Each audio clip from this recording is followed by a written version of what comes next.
نماز جنازہ کی ادائیگی کسی بھی زبان میں ادا کی جا سکتی ہے۔ آئیے ساتھیوں اس کا شرعی احکام جانتے ہیں۔ بسم اللہ الرحمن الرحیم۔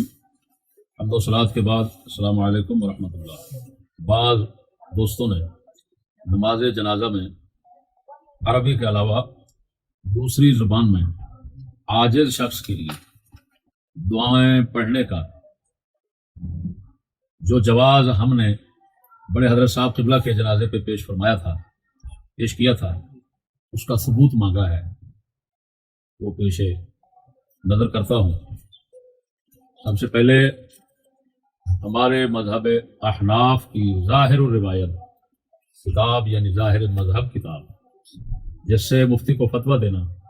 اولاً ضروری ہوتا ہے، الجامع الصغیر امام محمد رحمہ اللہ، اس کے اندر باب فی تکبیرۃ الافتتاح موجود ہے، محمد عن یعقوب عن ابی حنیفہ، یعنی امام محمد اپنے شیخ امام ابو یوسف سے جن کا نام یعقوب ہے، اور وہ اپنے شیخ ابو حنیفہ سے فی رجل افتتح الصلاۃ بالفارسیۃ او قرأ فیہا بالفارسیۃ او ذبح وسمى بالفارسیۃ وهو يحسن العربیۃ اجزاہ، وقال ابو یوسف ومحمد لا یجزئہ وان لم يحسن العربیۃ اجزاہ۔ ایک عبارت یہ ہے جس سے صاف معلوم ہوتا ہے کہ تین ائمہ کرام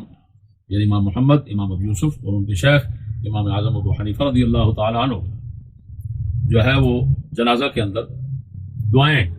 وہ بالاتفاق صحیح سمجھتے ہیں، یعنی عربی کے علاوہ کسی اور زبان میں۔ ہدایہ شریف کا متن بدایت المبتدی یعنی مصنف کا اپنا متن اور اپنی شرح ہے جس کا نام ہدایہ ہے، تو وہ اپنے متن میں بعین ہی یہی عبارت جامع صغیر کی لائے ہیں، فَإِنِ افتتح الصلاۃ جو بھی پڑھی ہے۔ یہ سامنے ہے شامی شریف، اس کے اندر اس کا متن تنویر الابصار، اس کی شرح در مختار اور شامی شریف دونوں کا حاشیہ اس کے اندر ہے، او قرأ بها عاجزا فجائز اجماعا، جو مسئلہ جس کے متعلق